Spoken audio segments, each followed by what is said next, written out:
Good afternoon, and thank you for the opportunity to present at the CHERISH 2021 conference. My name is David Dodd. I'm an environmental scientist and coordinator of the Dublin Climate Action Regional Office, and I'm part of a two-part presentation today, also presenting with my colleague Christine Baker, Heritage Officer with Fingal County Council. And we're here to talk about climate adaptation in Ireland from a national to a local perspective.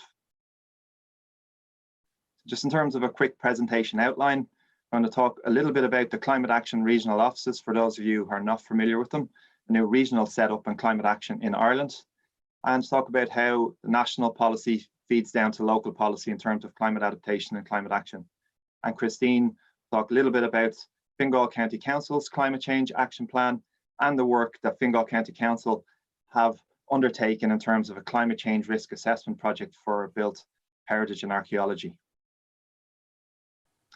So just a little bit of a plug to start off with. We launched a new website a number of weeks ago, which will give those of you an opportunity to have a look at the regional climate action offices, the Climate Action Regional Offices, CAROs. And the website goes through the various elements of our work program that we're working on at the moment, in particular a new training program which is kicked off, as well as links through to local authority and sectoral climate adaptation plans and recent news research publications in the area of climate action. So website is www.caro.ie, and those you can have a look at it after the presentation. So just to give you a little bit of information, the CARO offices were set up. We are what's called a shared service for the local authority sector in Ireland. So a business case was put forward to government for the need for offices to work directly with the local authority sector. Funding was provided by the Department of Environment, Communications and Climate for a 5-year period, and the CAROs were set up in late 2018. Very much mandated to build on the experience and expertise that is already within the local authority sector in terms of looking at areas under climate action, but perhaps heretofore were not called climate action. So things like flooding, energy, transport, biodiversity, etc. So to build on that experience and expertise, to drive climate action and build capacity within the local authority sector. And we're doing that particularly through training and awareness building and engagement with various local authorities on various projects and programs that we're running. To coordinate engagement across various government agencies and government departments in terms of what's happening on climate adaptation and climate mitigation areas. And to translate sectoral efforts to a local level. So when I mean sectoral efforts there, I mean particular sectoral adaptation plans or sectoral mitigation projects that have relevance or a need for local authority involvement.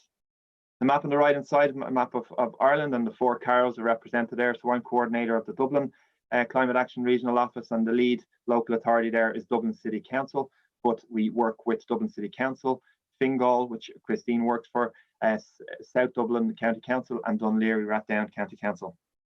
There's also an Eastern Midlands CARO, which the lead sponsoring local authorities are Kilkenny County Council and Kildare County Council.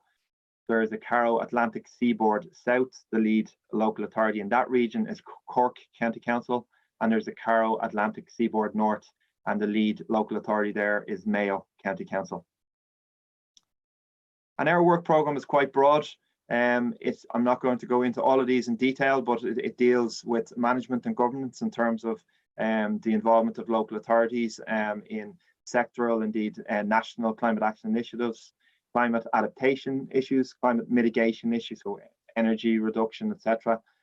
Communications and citizen engagement, of which there is a lot happening already at the local authority level, training and education, and knowledge development, particularly in terms of research and engaging with third level universities.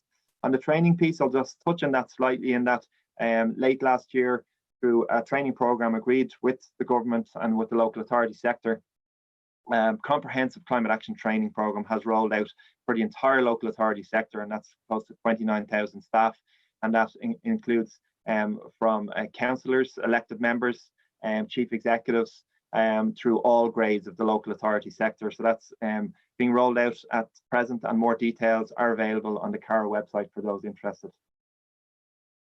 In terms of climate policy, I suppose from a global right down to a local level, some of you will be very familiar with some of this process, but for those of you not as familiar, I suppose at the international level, we have on the science side, the Intergovernmental Panel on Climate Change and the United Nations Framework Convention on Climate Change, and agreements from the UN with evidence base from IPCC feeds down at the European level in terms of the European Commission effort sharing in terms of emissions reduction, energy reduction, as well as adaptation strategy, biodiversity, etc.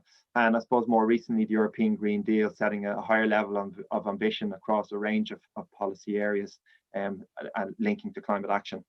At a national level, again, there's a range of policy documents. I suppose the main one in terms of today's discussion and adaptation in particular is the National Adaptation Framework, which was published by the government and mandates the preparation of sectoral adaptation plans as well as local authority adaptation plans, and those plans were to be developed by September 2019. So we are now at the stage where we have an annual progress report for those local authority plans, and sectoral adaptation plans are in implementation phase. We also have, I suppose, a national planning framework 2040, or national planning framework, which is a key in terms of how local authorities and regions develop and plan. And the Climate Action Plan, National Climate Action Plan 2019, which is actually being updated at present, due for publication, Climate Action Plan 2021 in mid-year, which sets out a range of actions across sectors, including the local authority sector, on mitigation and adaptation. So to set out how Ireland will meet its ambition in terms of climate action. I mentioned sectoral plans. I have a slide coming on with that as well, but a number of sectors were required to prepare adaptation plans. And then that feeds down to the local authority level in terms of requirement for all local authorities. So all 31 local authorities in Ireland to prepare a climate adaptation / climate action plan by September 2019. At the sectoral level, so there's 12 sectors led by 7 government departments, and these are listed here.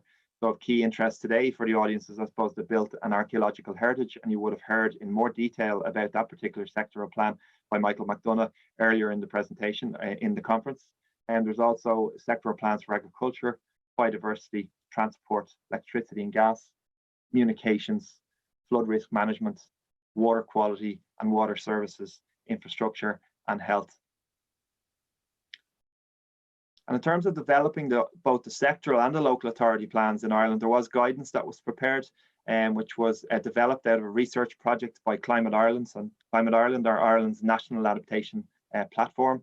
And this guidance would have been issued to sectors and local authorities, building on the methodology in the diagram here. So preparing the ground, assessing the adaptation baseline for a particular sector or local authority. So that might be looking at what impacts did particular extreme events have on a particular sector, identifying the future climate impact risks, vulnerabilities and risks.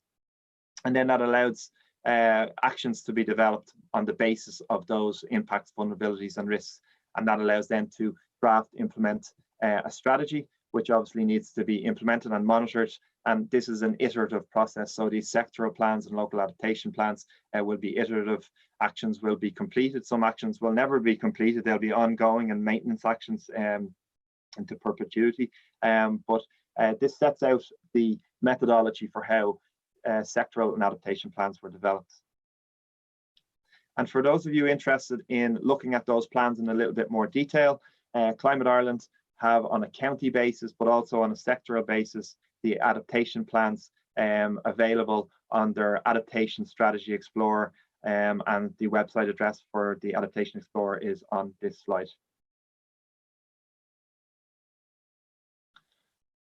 So looking at the sectoral plan for built and archaeological heritage, which you would have heard about earlier on, and just picking, I suppose, goal number 1 and one of the key objectives here, and this is going to feed into what Christine is going to talk about, is goal number 1 of the sectoral plan to improve the understanding of each heritage resource and its vulnerability to climate change impacts.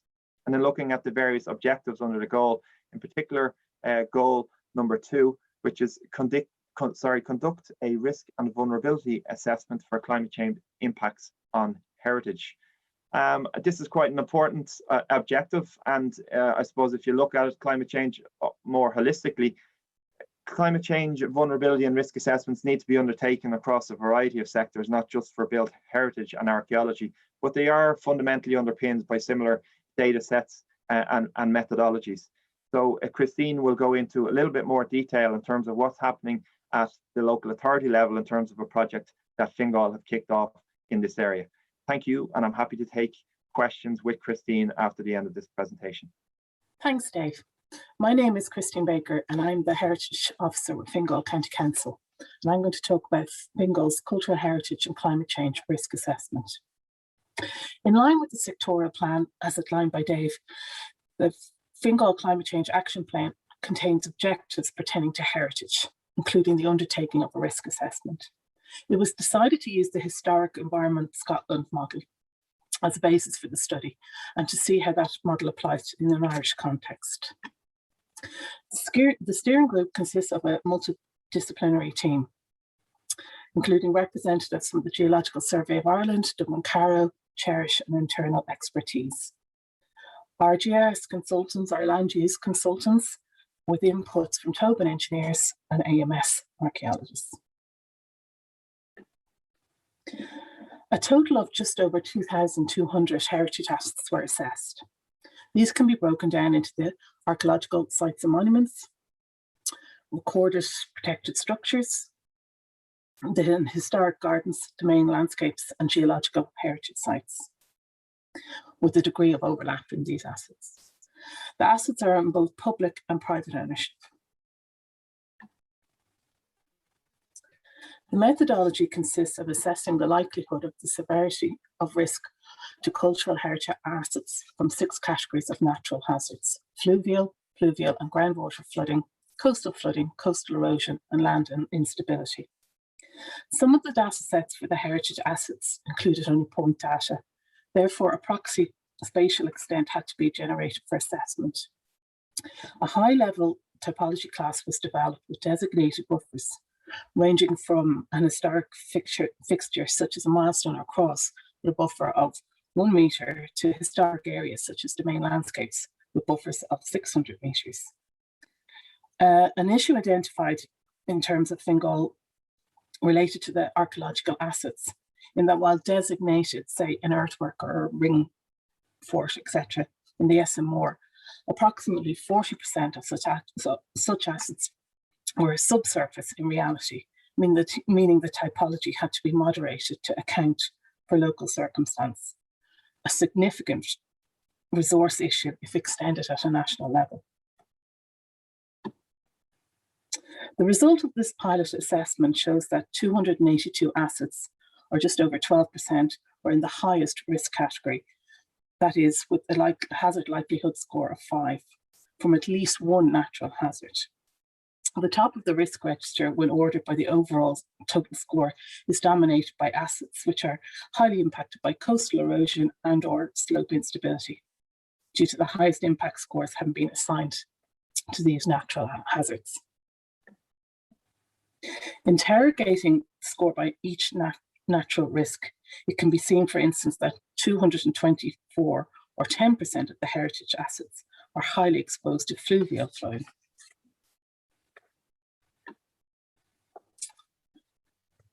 Coastal flooding. Fingal has 88 kilometres of coastline, and the heritage assets are distributed along the length of that coastline. The assessment shows that 138 or 6% of heritage assets are highly exposed to coastal flooding, scoring a 4 or 5. This is in the context of 3/4 of the heritage assets being located inland and therefore obviously not susceptible to coastal flooding. Consideration was given to the elevation of the heritage assets above sea level. Assets which were over 10 metres above the sea and areas modelled not to be affected by coastal flooding in the current coastal flooding scenarios were assigned the score 0 due to the high certainty that they will not be affected by it. Also, some of the coastal heritage assets would have been specifically designed to be in the water, for example, piers, breakwaters, harbours, or to act as coastal flood defence, and would therefore have a high degree of resilience built into them, along with the potential allowance to be flooded. The risk register will need to be moderated to account for these local circumstances. Of course, with climate change, it is anticipated that the number of heritage assets susceptible to coastal flooding will increase in time. Our consultants have kindly termed it data improvements, but a significant factor which would have resource implications for the application of this methodology at a regional or national level are the extensive data issues identified. A wide range of data accuracy and consistency issues were identified in several data sets. It should be noted that there was a lack of availability to the results of ongoing projects that are currently being undertaken.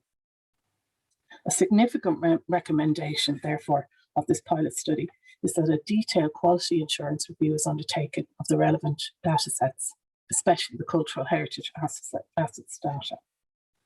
As a baseline tool, this pilot needs to be moderated to account for existing local circumstances. But for Fingal County Council, it will inform future research into heritage assets identified at most at risk, and will enable the rollout of targeted in-depth review of local risks and mitigating actions to feed into the relevant heritage asset management plans. Locally, this will take the form this year anyway of a Heritage Climate 2021, which will be developed as a community-based monitoring and reporting project, and allow for condition survey programs to be developed for council-owned historic buildings. Thank you. Myself and David are available for questions, or if you'd like to contact us directly, our emails are on the screen.